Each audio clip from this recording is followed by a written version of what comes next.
Peran filsafat ilmu bagi ilmu pendidikan. Yang pertama itu mengawasi. Filsafat ilmu menetapkan standar keilmuan, menentukan apa yang dianggap sebagai pengetahuan yang sah, benar, dan dapat dipertanggungjawabkan.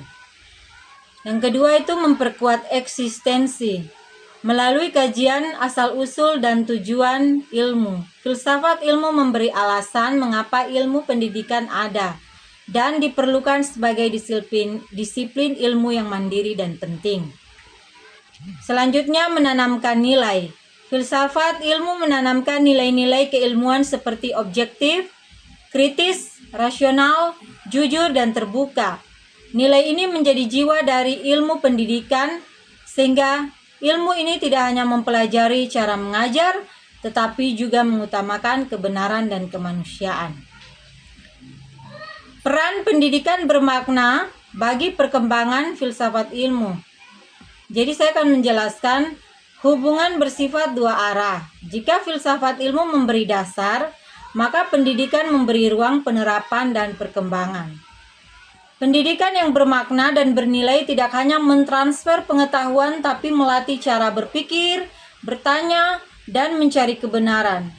Aktivitas inilah yang menjadi laboratorium nyata bagi pengembangan filsafat ilmu. Dalam proses pendidikan, kita terus menguji apa itu pengetahuan, bagaimana cara kita tahu sesuatu, apa tujuan dari kita untuk belajar. Pertanyaan-pertanyaan ini adalah inti dari filsafat ilmu.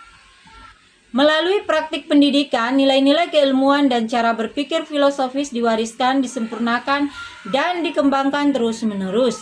Jadi, pendidikan adalah wadah yang membuat filsafat ilmu tetap hidup, relevan, dan berkembang. Saya akan menjelaskan kelanjutannya, filsafat ilmu sebagai pisau analisis dalam pendidikan. Yang pertama di sini ada ontologi. Tentang apa sesuatu itu? Apa hakikat dari pendidikan? Apa hakikat manusia yang dididik?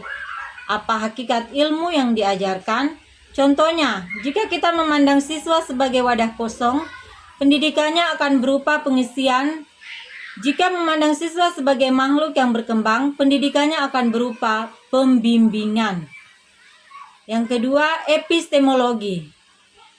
Epistemologi membantu kita menjawab bagaimana cara menyampaikan ilmu agar benar dipahami, metode apa yang sah dan tepat, bagaimana kita memastikan siswa benar-benar paham.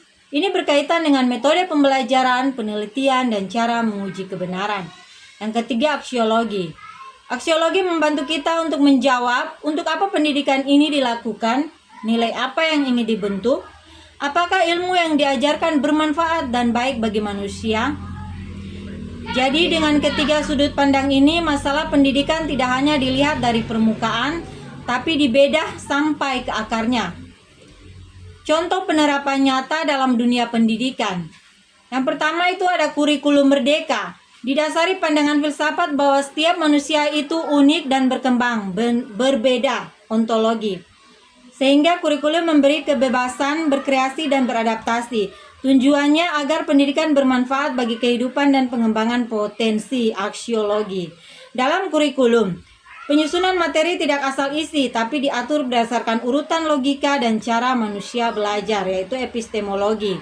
Materi disusun dari yang sederhana ke yang kompleks, agar pengetahuan bisa dibangun secara benar. Dalam proses pembelajaran berbasis masalah. Guru tidak langsung memberi jawaban, tapi mengajak siswa bertanya dan mencari jawaban sendiri. Ini menerapkan nilai filsafat ilmu, melatih berpikir kritis, rasional, dan mencari kebenaran. Pendidikan karakter menanamkan nilai kejujuran, kerjasama, dan tanggung jawab.